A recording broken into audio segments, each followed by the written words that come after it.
कहानी चिड़िया का घोंसला। गेहूं के एक खेत में चिद्दिया ने एक घोंसला बनाया था।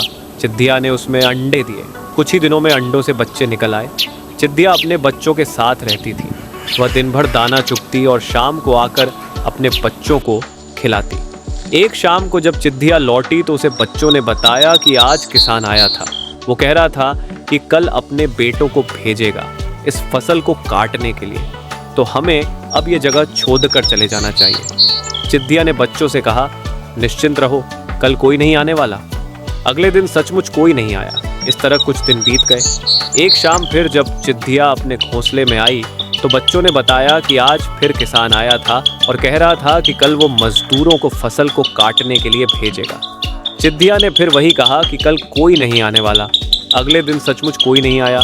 इस तरह कुछ दिन और निकल गए। फिर एक दिन बच्चों ने चिद्दिया को बताया कि आज किसान आया था और कह रहा था कि कल वो खुद ये फसल को काटने आएगा।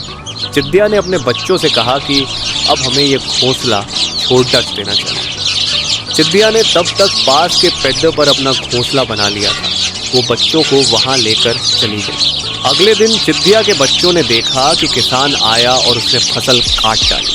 बच्चों ने चिद्दिया से पूछा कि आपने जैसा कहा ठीक वैसा ही हुआ।